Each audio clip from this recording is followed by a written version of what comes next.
ఇజ్రాయేలు ప్రజల జీవితంలో వచ్చిన శ్రమలను చూసి వారు దేవునికి మొరపెట్టుకుంటూ ఉండగా దేవుడు ఏం చేశాడు?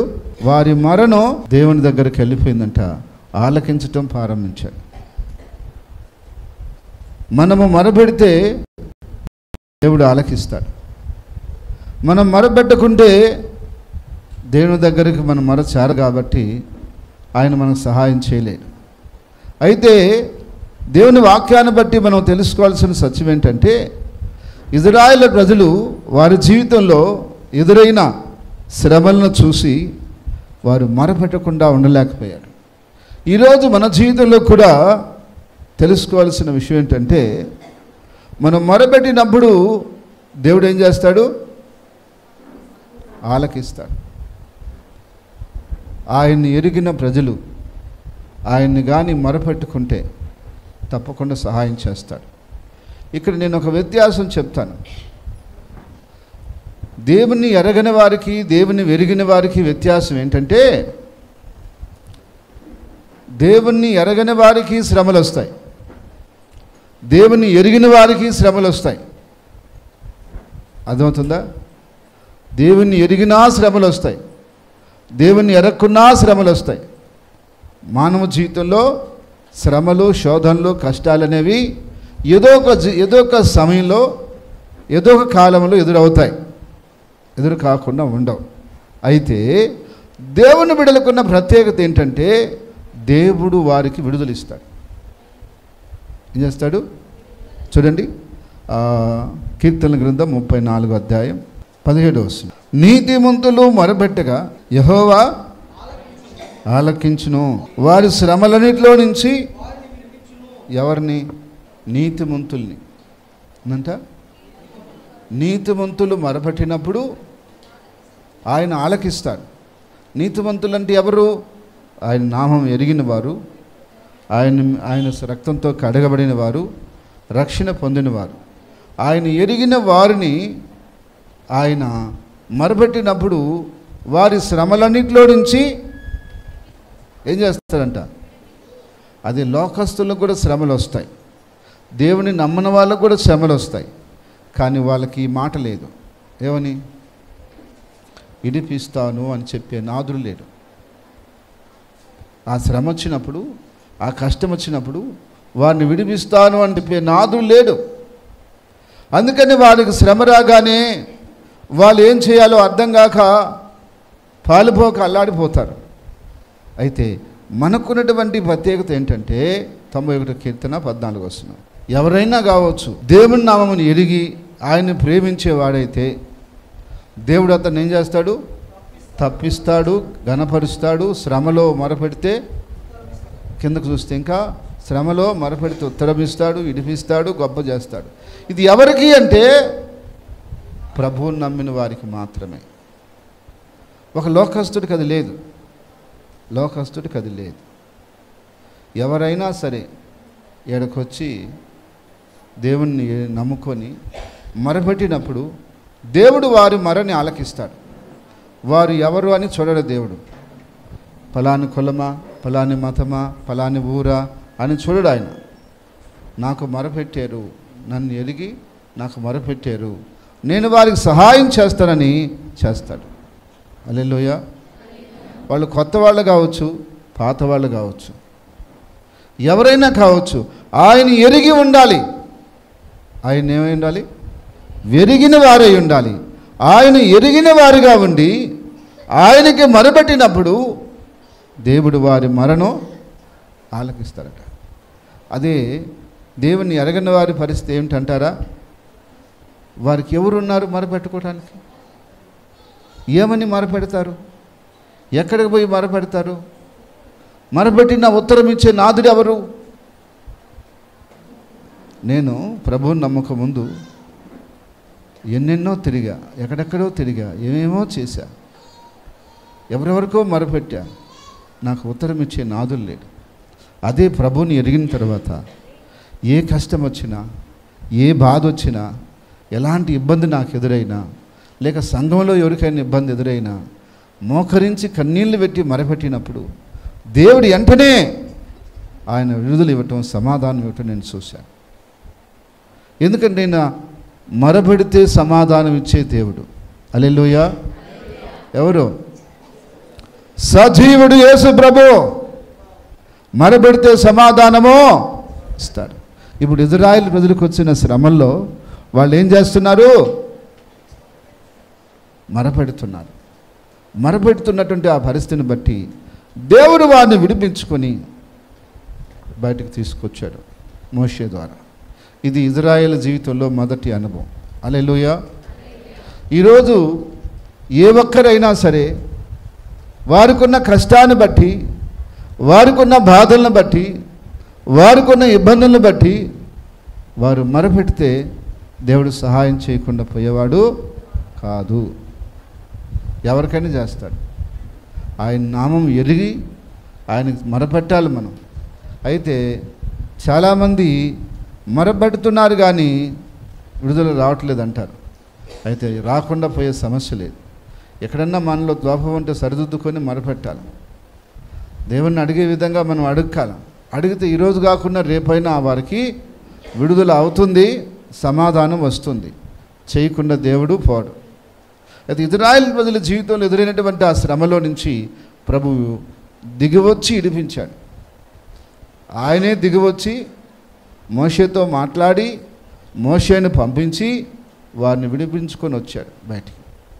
కాబట్టి ఈరోజు కూడా నీకున్న శ్రమ ఎంత పెద్దదైనా, ఎలాంటి ఇబ్బందుల్లో నువ్వు ఉన్నా, ఎలాంటి ఇబ్బంది పరిచే వారి చేతిలో నువ్వు ఉన్నా, నువ్వు దేవునికి భారంగా మరపెట్టినప్పుడు, కన్నీళ్ళతో ఆయన పాదాలని నువ్వు మరపెట్టినప్పుడు నీకు తప్పకుండా విడుదల అనేది వస్తుంది. విడుదల లేకుండా పోయే దేవుడైతే కాదు, తప్పకుండా విడిపిస్తాడు. అయితే విడిపించిన తర్వాత, ఎప్పుడు విడిపించిన తర్వాత మన జీవితం ఎలా ఉండాలి అనే దాని గురించి రెండో విషయాన్ని నేను చెప్తాను. ఇజ్రాయేల్ ప్రజలు విడుదల పొందారు. విడుదల పొందిన తర్వాత ఏం జరిగింది అంటే, వారు కాస్త దేవుణ్ణి మర్చిపోతూ వచ్చారు.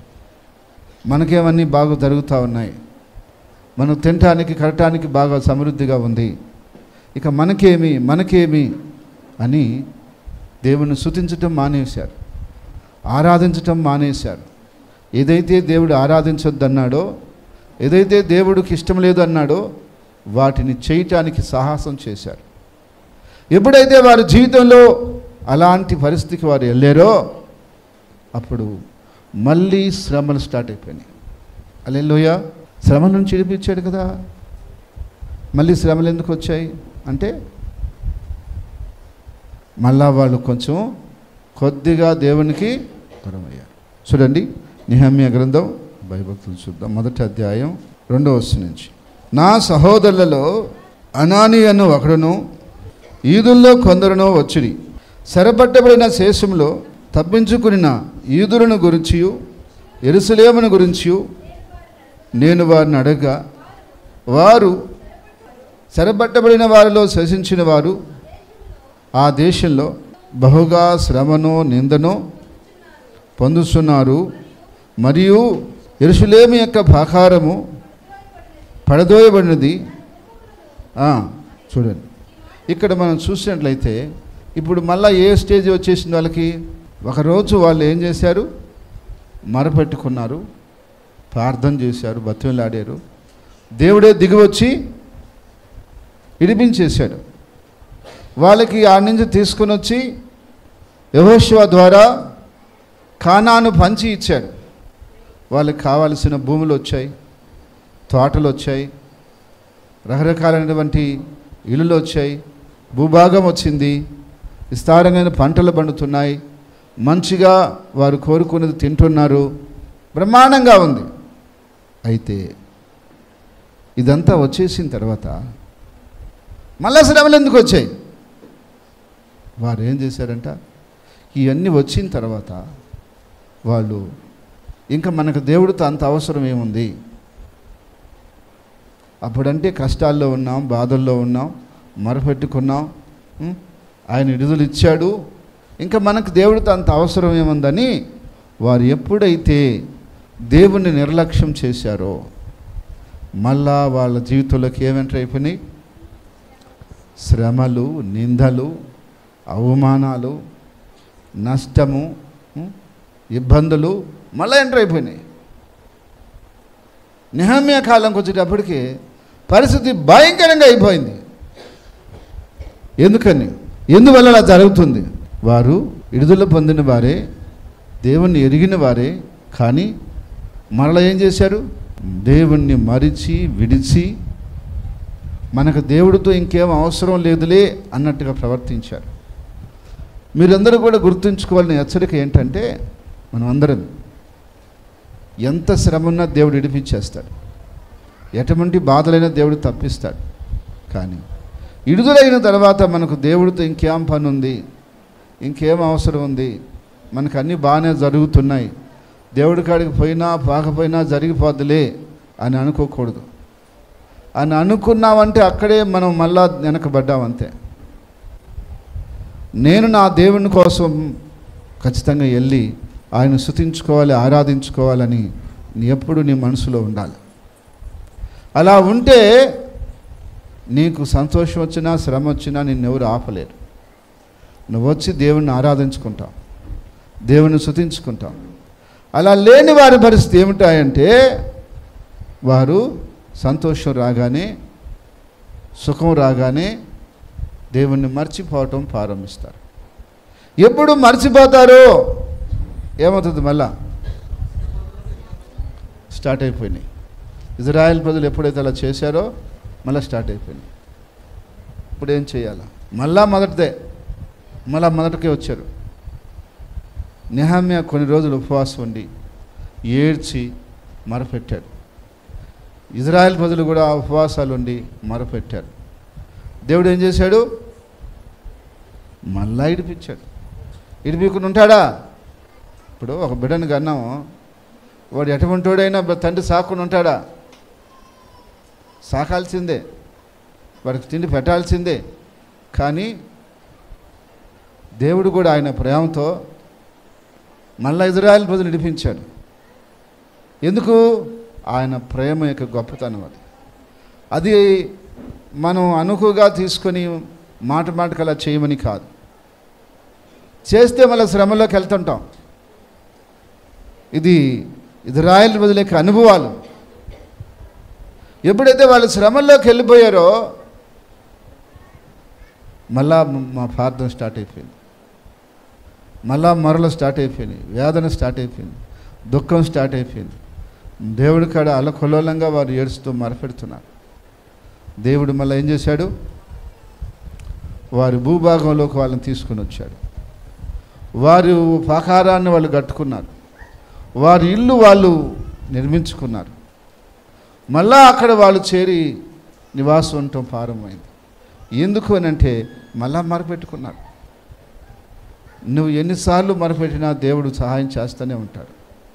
కానీ దాన్ని మనం ఏతుగా చేసుకొని మనం తప్పిపోతా మొరపెడతా ఉంటాం కాదు. మనిషికొక మాట, గొడ్డుకొక దెబ్బ అన్నారు. మనం ఒకసారి తప్పిపోయినామంటే దాని అర్థం ఉంది. మాటకి అలాగే జరుగుతుందంటే ఇజ్రాయెల్ ప్రజలే మెట్లు అనిపిస్తుంది. వాళ్ళు తప్పిపోయారు కానీ మళ్ళీ ఏం చేశారు? మొరపెట్టుకున్నారు, దేవుని బతిమాలుకున్నారు. దేవుడు వారికి ఏం చేశాడు? విడుదల ఇచ్చాడు, విడిపించాడు. అయితే ఇప్పుడు కూడా అదే జరుగుతూ ఉంది. కొంతమంది దేవునిలోకి బాగా నడుస్తూ టక్కమని జారిపోతారు. జారిపోయినప్పుడు భయంకరమైన శ్రమల్లోకి వెళ్ళిపోతారు. మనం అనుకుంటాం వాళ్ళు దేవుని బిడ్డలే కదా, ఎందుకు పరిస్థితి అని చెప్పి. కానీ వాళ్ళకు తెలుసు, దేవుడు తెలుసు ఆ పరిస్థితి ఏంటో. అయితే మళ్ళా మొరపెట్టుకోగానే దేవుడు ఏం చేస్తాడు? వదిలేస్తాడా? వదలడు. మళ్ళా సహాయమో చేస్తాడు. నీతిమంతుడు పడినా కూడా మళ్ళీ ఆయన లేపుతాడు. కానీ మనం పడతా లేస్తూ ఉంటే మనం ఎప్పుడు స్థిరపడేది? ఎప్పుడు మనం పరిపూర్ణం అయ్యేది? 4వ అనుభవం ఏంటంటే, దేవుడు వారికి ఒక మాట ఇచ్చాడు. కొత్త నిబంధన చేస్తాను మీకు అన్నాడు. చూడండి, హెబ్రీయులకు రాసిన పత్రిక 8వ అధ్యాయం 8వ వచనం నుంచి చూద్దాం.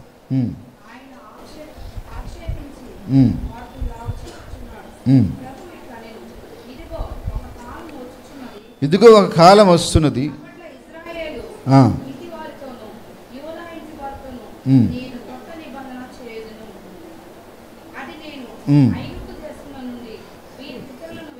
రప్పించుటకై నేను వారి చేయి పట్టుకున్నా చేసిన నిబంధన వంటిది కాదు. వారు నా నిబంధనలో నిలవలేదు గనక నేను వారిని అలక్ష్యం చేస్తున్నని ప్రభు సెలవిస్తున్నాడు.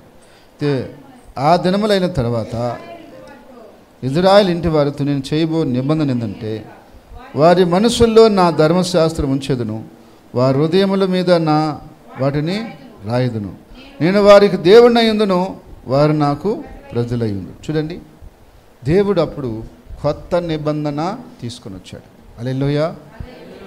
పాత నిబంధన ఉండగా మళ్ళీ కొత్త నిబంధన ఎందుకు? మనకు ఎన్ని నిబంధనలు ఉన్నాయి? పాత నిబంధన, కొత్త నిబంధన ఉంది. అయితే పాత నిబంధనలో వాళ్ళు నిలవలేకపోయారంట. వాళ్ళు ఎవరు దేవుడితో సరిగ్గా నిలవలేకపోయారు. అప్పుడు దేవుడు ఏం చేశాడంటే, ఇక్కడ నేను పాత నిబంధన కాదు, మళ్ళా మీకు కొత్త నిబంధన చేస్తాను. ఆ కొత్త నిబంధన ఎలా ఉంటుంది అంటే, వారి మనసులలో వారి హృదయాల్లో నా మాటలు ఉండేటట్టు చేస్తాను. హల్లెలూయా.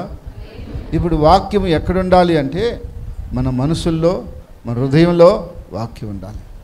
ఎప్పుడు మన మనసుల్లోకి హృదయంలోకి వాక్యం వస్తుందో అప్పుడు మనము దేవుని వాక్యం మనలో ఉండి నడిపిస్తుంటే మనం నడవగలుగుతాం. అయితే దేవుని వాక్యము మనతో ఉండి మనం నడిపించకపోతే మనం నడవలేము.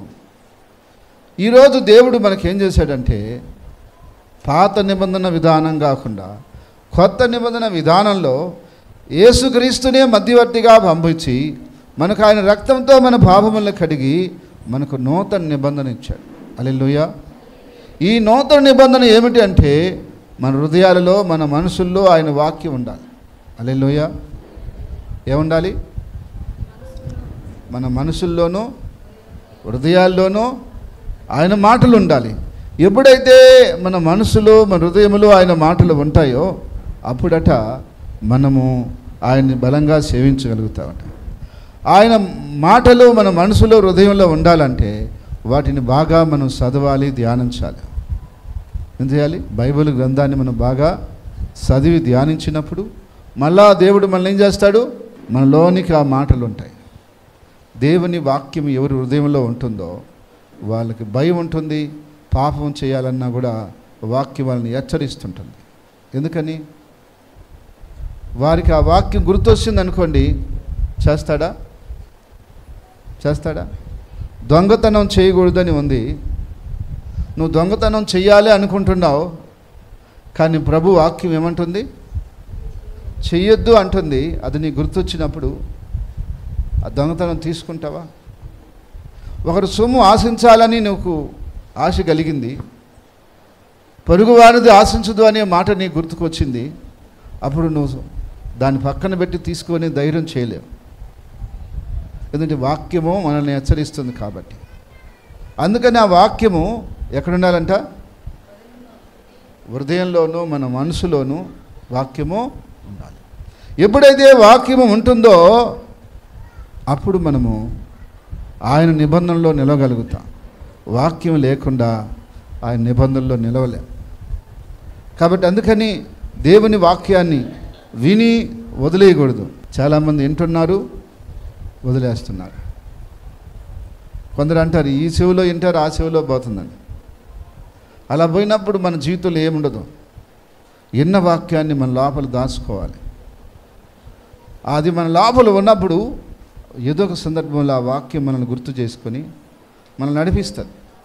ఒకవేళ మనకు కష్టమే వచ్చిందనుకో, ఆ కష్టంలో ఆ వాక్యం మనల్ని ఆదరిస్తుంది. లేదు ఒక తెలియని మార్గమే ఏర్పడింది అనుకో, ఆ తెలియని మార్గంలో ఆ వాక్యం మనకు గుర్తు చేసి దానికి సంబంధించిన మాట మనకు గుర్తొచ్చి మనల్ని ముందుకు నడిపిస్తుంది. ఎందుకనగా వాక్యము పాదాలకి దీపము. హల్లెలూయా. వాక్యము మన పాదాలకి దీపం. అందుకని ఇప్పుడు వాక్యం ఎక్కడ ఉండాలి? రాబోయే రోజుల్లో బైబిల్ కూడా దొరకని కాలం వస్తుందంట.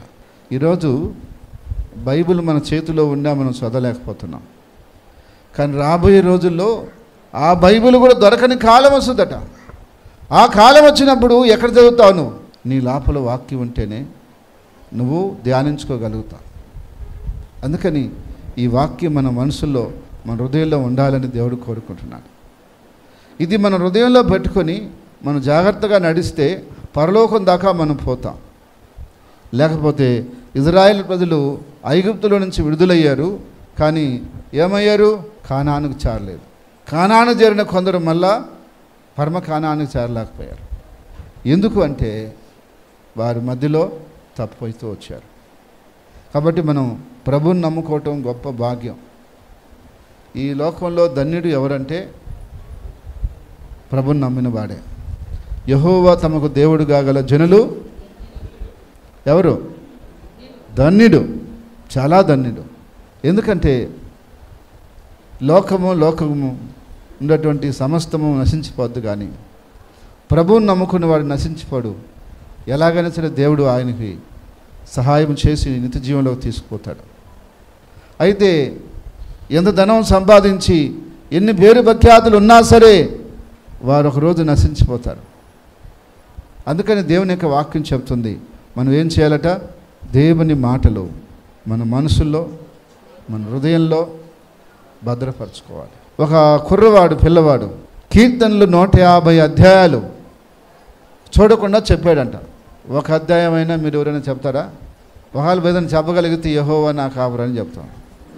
23వ కీర్తన అది అదంటే మనందరికి బాగా తెలుసు కాబట్టి, అవన్నీ చిన్నప్పుడే మనకి నేర్పిస్తారు కాబట్టి. కానీ ఆ పిల్లవాడు 150 అధ్యాయాలు చెప్పాడంట. నాకు ఆశ్చర్యం అనిపించింది. ఏంటంటే ఒక వచనం తర్వాత ఒక వచనం చెప్పాలంటే చాలా కన్ఫ్యూజన్. ఆర్డర్లో చెప్పుకుంటూ రావాలి దాన్ని. ఏంది? 1వ వచనం, 2వ వచనం, 3వ వచనం, 4వ వచనం చెప్పుకుంటూ రావాలి. అది ఎంత కన్ఫ్యూజన్ అంటే అంత కన్ఫ్యూజన్గా ఉంటుంది. కానీ ఏ కన్ఫ్యూజన్ లేకుండా వచనం తర్వాత వచనం చెప్పాడట. ఎంత ఆశ్చర్యం చూడండి.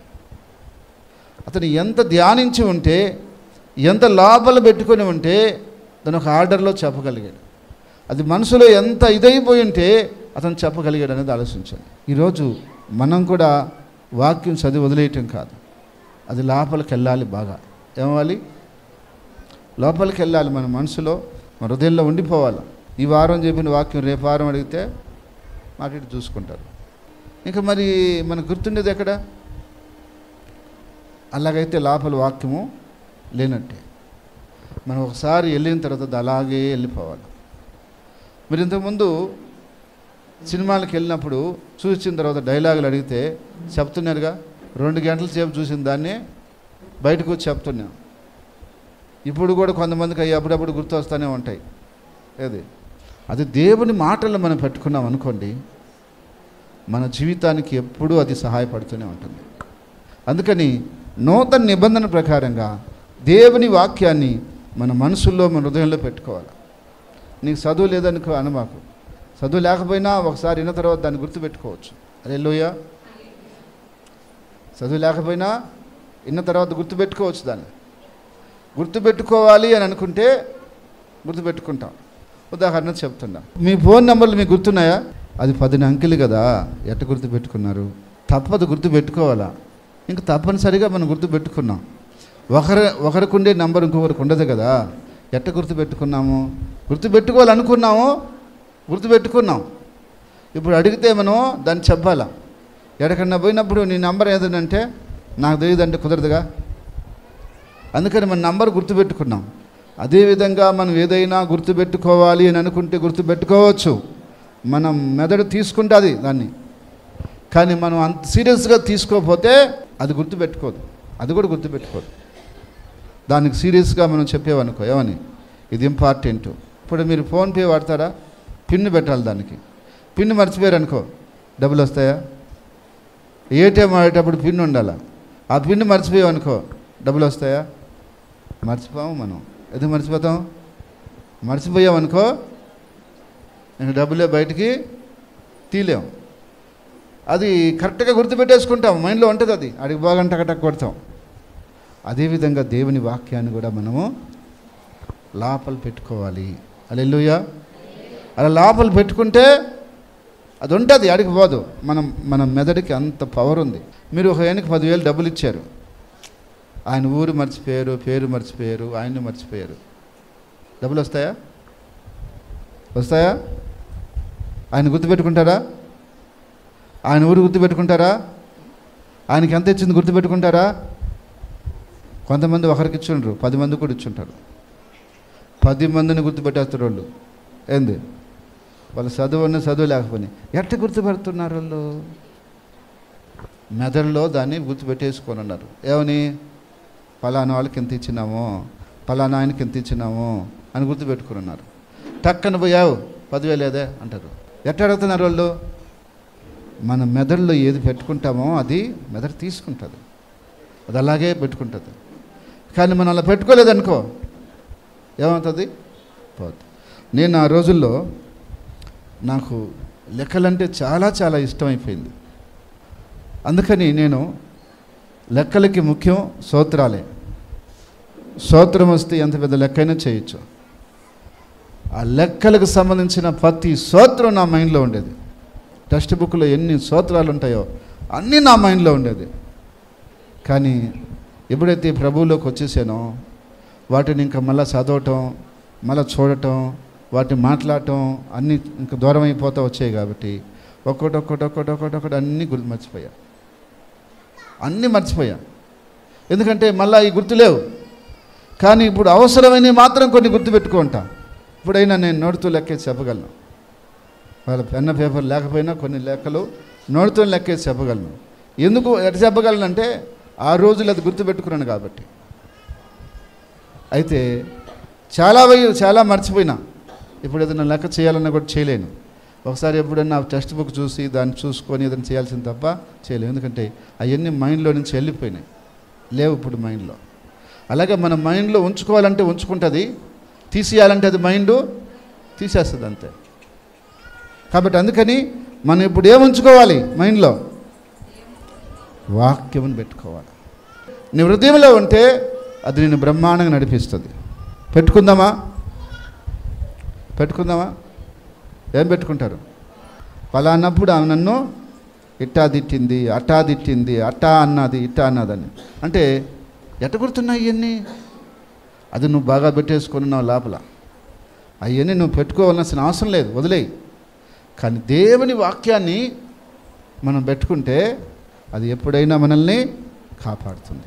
అందుకని మనం గుర్తుపెట్టుకోవాల్సింది, ఎప్పుడు మన మైండ్లో ఉండాల్సింది పరిశుద్ధ గ్రంథము, దేవుని వాక్యము. హల్లెలూయా. కాబట్టి దీన్ని ధ్యానించేటప్పుడే, చదివేటప్పుడే మన మైండ్కి చెప్పాలి, ఇది ఇంపార్టెంట్ మాట, నువ్వు లోపల పెట్టుకో అని. అప్పుడు మన మైండ్ ఏం చేస్తుంది? లోపల పెట్టుకుంటుంది. ఎందుకంటే మన మైండ్కి ఏది చెప్తాం ఇంపార్టెంట్ అని అది తీసేసుకుంటుంది అలాగే. కాబట్టి అన్నిటికంటే ముఖ్యమైనది మనకి ఇంపార్టెంట్ వాక్యం. అది మనం లోపల పెట్టుకున్నామంటే ఆ వాక్యం మనం బ్రతికిస్తుంది, నడిపిస్తుంది, కాపాడుతుంది, అన్ని విధాలకు సహాయపడుతుంది. అందుకని దేవుని వాక్యాన్ని మీ లోపల పెట్టుకోండి. హల్లెలూయా. అనవసరమైన అర్థమైన మన మైండ్లో పెట్టుకోకుండా వదిలేసింది. దేవుడు మనల్ని దీవించి ఆశీర్వదించును గాక. ఆమేన్. అందరూ కళ్ళు మూసుకునండి, ప్రార్థన చేసుకున్నాం. ప్రియగల తండ్రి, పరిశుద్ధమైన దేవానికి స్తోత్రం చెల్లిస్తున్నామయ్యా. ఇంతవరకు నీ కృపను బట్టి మమ్మల్ని నడిపించావు యేసయ్యా. ఇజ్రాయేల్ ప్రజలు శ్రమలో ఉన్నప్పుడు వారిని విడిపించావు, బాగు చేశావు. కానీ శ్రమ తీరుగానే మళ్ళా నిన్ను మర్చిపోయారు, మళ్ళా శ్రమలు వచ్చేసాయి, మళ్ళా విడిపించావు నీకు మరిపెట్టుకోగానే. కానీ మళ్ళా వాళ్ళు అదే విధంగా నడుస్తున్నప్పుడు వారికి నువ్వు కొత్త నిబంధన చేశావు. ఇక మీదట మీకు నేను వాక్యాన్ని మీ మనసుల్లో, హృదయంలో పెడతాను అని చెప్పావు. అదే ప్రకారంగా వాక్యాన్ని ఈరోజు మా హృదయంలో, మనసుల్లో ఉండే విధంగా నీవు మాకు కొత్త నిబంధన చేసి అయ్యా మమ్మల్ని కొత్త నిబంధన ప్రజలుగా మార్చావు. కనుక ఈరోజు నీ వాక్యమును మా మనసులో ఉంచుకొని మా లోపల పెట్టుకొని మేము జాగ్రత్తగా నడుచుకోవడానికి సహాయం చేయండి. వ్యర్థమైన మేము వదిలేసుకోవడానికి సహాయం చేయండి.